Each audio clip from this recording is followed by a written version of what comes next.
বাংলাদেশের ক্ষমতাচ্যুত প্রধানমন্ত্রী শেখ হাসিনার ভারতের অবস্থানের মেয়াদ বৃদ্ধি করেছে দেশটির সরকার। ছাত্রলীগ তাদের বিরুদ্ধে গেছে, তখন এই ছাত্রলীগের সভাপতি হিসেবে আপনার কি মনে হয়েছিল?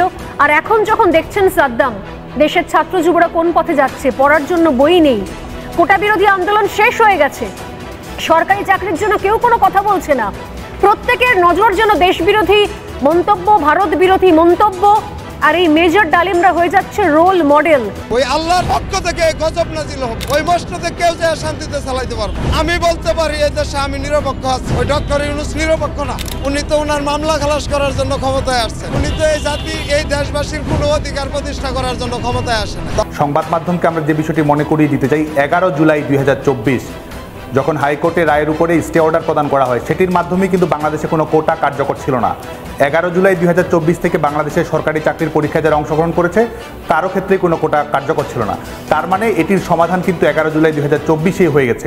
পরবর্তীতে যেটি ঘটেছে সেটি হচ্ছে যে এটিকে একটি কৃত্রিম আবরণ দিয়ে এবং আরও পরে এক ধরনের কিলিং মিশন শিক্ষার্থীদের অভ্যন্তরে প্রবেশ করে শিক্ষার্থীদের লাশ ফেলে তার দায়ভার সরকারের উপর চাপিয়ে দিয়ে দেশি বিদেশি ষড়যন্ত্রের অংশ হিসেবে তারা এই 5 আগস্টের প্রেক্ষাপট রচনা করার জন্য তৈরি করেছে।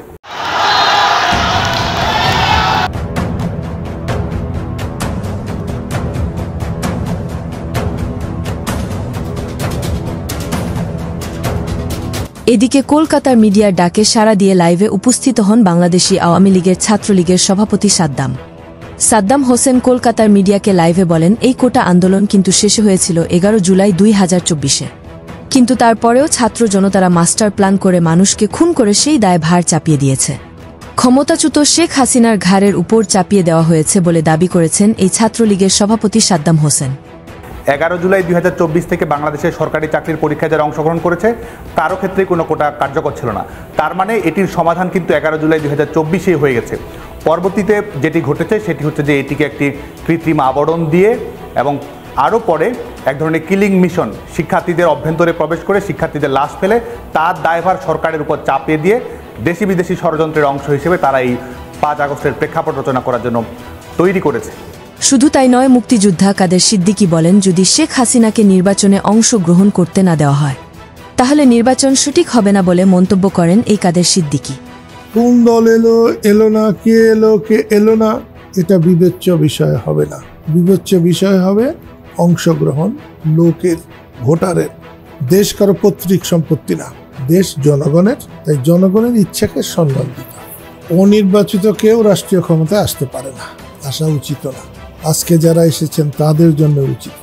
শেখ হাসিনাকে যখন মানুষ অস্বীকার করেছে, সমগ্র জাতি অস্বীকার করেছে, ওই কাজটা বৈধ।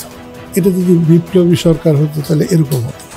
এটা আধা বিপ্লব আধা সাংবাদিক, তো সেই জন্য এটাকে অনুমোদন দিতে হবে। দেশের নানান অরাজকতার কারণে একজন রিকশা চালক তার মনের ভাব প্রকাশ করেন ডক্টর মোহাম্মদ ইউনূসকে নিয়ে। আমাদের তো প্রধান উপদেষ্টা, উনি তো সারা বিশ্বের শান্তি প্রতিষ্ঠা করার কাজ করছেন। এই জন্য তো বিশ্ববাসীর শান্তির প্রতীক হিসাবে তো ওনাকে নোবেল দান করছেন। উনি বাংলাদেশের বর্তমানে উনি নিজেই যে অপারগতাটা স্বীকার করতেছে, এটা বিশ্ববাসী বিশ্লেষণ করুক যে কী ধরনের শান্তি তিনি বিশ্বে প্রতিষ্ঠা করে বাংলাদেশে এই লক্ষ লক্ষ শ্রমিককে শোষণ করিয়া উনি বিশ্বে শান্তি কি করছেন, শান্তি প্রতিষ্ঠা করছেন। উনি শান্তিতে নোবেল পেয়েছেন। এখন এই দেশে এসে বলতেছেন যে তিনি বিনিয়োগ করার জায়গা পাচ্ছেন না। আপনি রিক্সা চালকদের অ্যামাউন্ট দেখেন, এই 5,000 টাকা দামের একটা রিক্সা সে 1,130 টাকা দৈনিক জমা দিতে আছে, অথচ ওনার কিস্তির জন্য অনেকে সংসার ভেঙে গেছে। তো উনি বিনিয়োগ করার জায়গা পাচ্ছে না। কেন পাচ্ছে না জানেন? যে সমস্ত প্রতিষ্ঠানে উনি এই ক্ষুদ্র গ্রামীণ জনগোষ্ঠীকে উন্নয়ন করার বিনিয়োগ করেছিল, ওই সমস্ত গোষ্ঠীকে ফকির তিনি বানায় শেষ করছে।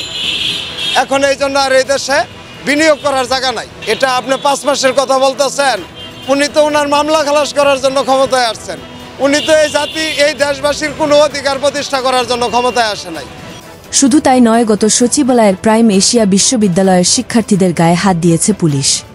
সেই পুলিশ শিক্ষার্থীদের গায়ে হাত দেওয়াতে পুলিশকে ধন্যবাদ জানিয়েছেন এক ইউটিউবার। ঘিরেই আপনার বর্তমান বাংলাদেশের আজকের অবস্থা। তবে আমি মনে করি যে এই ঘটনার পরে যদি কোনো পুলিশ অফিসারকে গ্রেফতার করা হয় কিংবা চাকরি থেকে বহিষ্কার করা হয়, তাহলে আমি মনে করব যে এই সরকার আপনি 1 মিনিট থাকার যোগ্যতা রাখেন না, মানে আপনি তো থাকার যোগ্যতা রাখেনই না, কিন্তু আপনি যদি এদেরকে গ্রেফতার করেন তাহলে 1 মিনিট না, আপনাকে 1 সেকেন্ডের ভিতরে আপনাকে পদত্যাগ করতে হবে, কারণ উচিত শিক্ষা দিছে এদেরকে, উচিত শিক্ষা। অবশেষে পুলিশ কি একটা ঝাল মিটাইলো এদের প্রতি। ওরা ভাই ওরা মেয়েদের গায়ে হাত দেয় ভাই, আমার পা কেটে গেছে ভাই, দেখেন রক্ত বের হইতেছে পা থেকে ভাই, হাতের অবস্থা দেখেন ভাই, ওরা কিভাবে হাত দেয়, ওরা যদি ভালো বাচ্চা ছেলে হবে ওটা লজ্জা নাই, ওরা মেয়েদের গায়ে হাত দিছে ভাই, একটা মেয়ে। আওয়ামী লীগ যদি ভুল করেও বাংলাদেশে আবারও ফিরে তাহলে কি হতে পারে, এই নিয়ে বিশ্লেষণ করেন একজন বিশ্লেষক।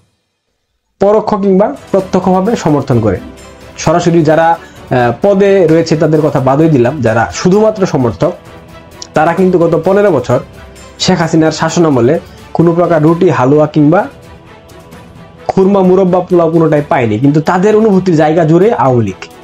তো এই আওয়ামী লীগের কর্মী সমর্থকরা যারা নির্যাতন নিপীড়নের শিকার হয়েছে তারা কিছুই পায়নি গত 15 বছর। এরা কি করবে?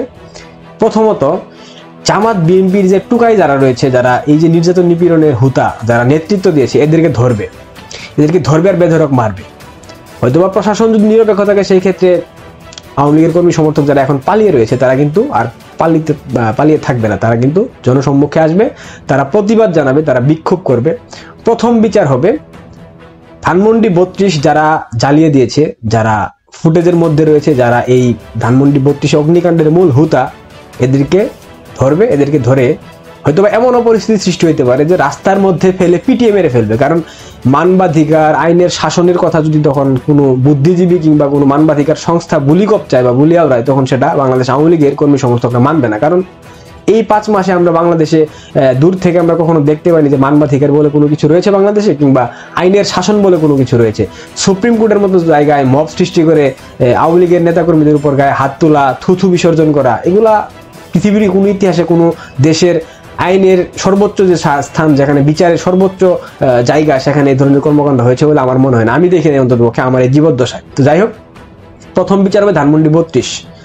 দ্বিতীয় বিচার হবে যারা বঙ্গবন্ধুর প্রতিকৃতি ভাস্কর্যকে ভাঙে চুরে লুটিয়ে ফেলেছে মেরে, এদের বিচার হবে। তৃতীয়ত বাংলাদেশ আওয়ামী লীগের যারা পার্টি অফিসে যে দলীয় কার্যালয়গুলো রয়েছে সারা বাংলাদেশ ব্যাপী প্রত্যেকটা কার্যালয়কে জ্বালিয়ে পুড়িয়ে দেওয়া হয়েছে, এবং গুলিস্তান, ধানমন্ডির যে কার্যালয় সেগুলোকে ঘুরে দেওয়া হয়েছে, এগুলার বিচার হবে।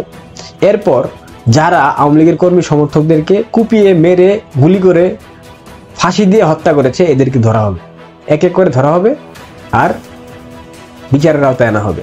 এরপর রাষ্ট্রীয় সম্পদের যারা ধ্বংস করেছে, অর্থাৎ সমন্বয়কারী যারা এই দেশটাকে সুস্থ, স্বাভাবিক, স্থিতিশীল একটা দেশ থেকে অসুস্থ একটা মৃত্যুপরী বানিয়েছে, এদেরকে ধরা হবে। অর্থাৎ তথাকথিত যে 158 জন সমন্বয়ক ছিল, তাদের মধ্যে তো একজন অক্কা পেয়েছে, আর 157 জন, এই 157 জনকে তাদের পরিবার সমেত, তাদের 14 গোষ্ঠী সমেত ধরা হবে। এবং এদেরকে ধরে সাধারণ মানুষ যারা ক্ষুব্ধ, বিক্ষুব্ধ, এরা এদেরকে রাস্তায় পিষে ফেলে মারবে। এদের বিবস্ত্র লাশ আমরা যদি দেখতে পাই, সেক্ষেত্রে অবাক হওয়ার মতো কোনো ঘটনা ঘটবে বলে আমি মনে করি না। তো আগামী দিনে ডক্টর মোহাম্মদ ইউনূস সেফেকজির চেয়েছেন উনি হয়তো বা খুব শীঘ্রই দেশ ছেড়ে চলে যাবেন, যে কোনো সময় আমরা জানবো না, ঘুম থেকে উঠে কোনো এক সকালে আমরা দেখতে পারবো ডক্টর ইউনূস বাংলাদেশ থেকে চলে গিয়েছেন।